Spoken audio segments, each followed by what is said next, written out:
Assalamualaikum warahmatullahi wabarakatuh. Saya Satriani, Prodi Ekonomi semester 3. Di sini saya akan memaparkan materi mengenai kemiskinan dan kesenjangan pendapatan, di mana kemiskinan adalah ketidakmampuan memenuhi standar minimum kebutuhan dasar yang meliputi kebutuhan makan maupun non-makan. Kemiskinan dapat digolongkan menjadi tiga, yaitu kemiskinan absolut, kemiskinan relatif, dan kemiskinan kultural. Kemiskinan absolut adalah sejumlah penduduk yang tidak mampu mendapatkan sumber daya yang cukup untuk memenuhi kebutuhan dasar. Sedangkan kemiskinan relatif yaitu seseorang yang tergolong miskin. Relatif sebenarnya telah hidup di bawah garis kemiskinan, namun masih berada di bawah kemampuan masyarakat di sekitarnya. Yang ketiga yaitu kemiskinan absolut, berkaitan erat dengan sikap seseorang atau sekelompok masyarakat yang tidak mau berusaha memperbaiki tingkat kehidupannya sekalipun ada usaha dari pihak lain yang membantunya.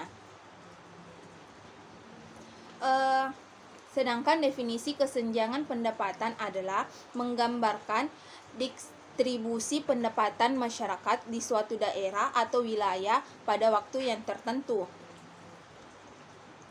Keterkaitan kemiskinan dan ketimpangan pendapatan ada beberapa pola, yaitu yang pertama, semua anggota masyarakat mempunyai ekonomi tinggi.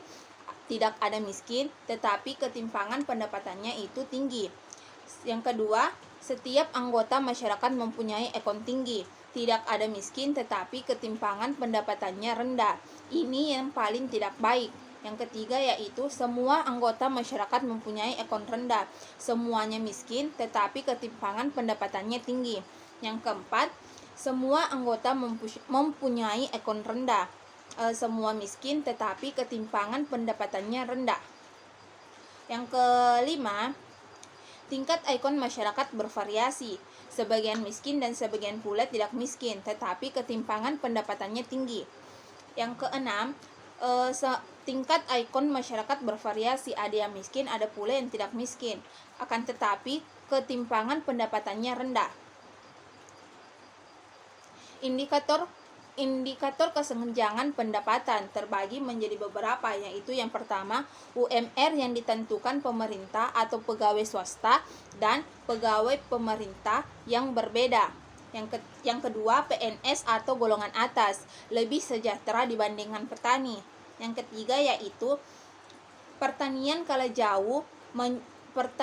yang kalah jauh menyuplai produk domestik bruto atau PDB yang hanya sekitaran 9,3% di tahun 2011, padahal Indonesia merupakan negara agraris.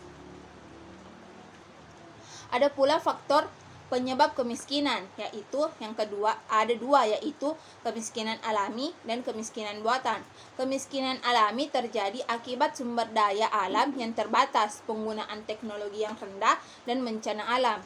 Sedangkan kemiskinan buatan yaitu adalah terjadi karena lembaga-lembaga yang ada di masyarakat membuat sebagian anggota masyarakat tidak mampu menguasai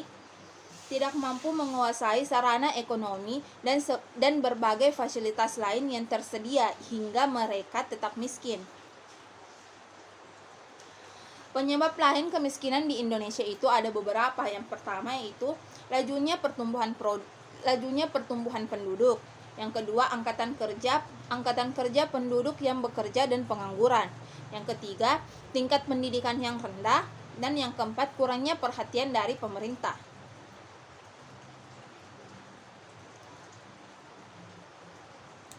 Menurut Todaro 1997 menyatakan bahwa variasi kemiskinan di negara ini berbeda-beda dan memiliki beberapa faktor, yaitu yang pertama, perbedaan geografis, perbedaan sejarah, perbedaan kekayaan sumber daya alam, yang keempat, perbedaan peranan sektor swasta, yang kelima, perbedaan struktur industri, yang keenam, perbedaan derajat ketergantungan pada kekuatan ekonomi dan politik negara lain, yang ketujuh, perbedaan pembagian kekuasaan. Dampak kemiskinan dan cara mengatasinya yaitu terbagi menjadi beberapa. Yang pertama yaitu dengan cara pengangguran, kekerasan, pendidikan, kesehatan, dan konflik sosial bernuansa sara.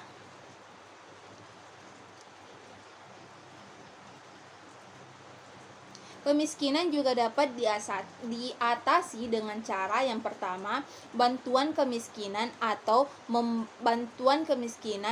membantu secara langsung kepada masyarakat atau orang miskin yang membutuhkan.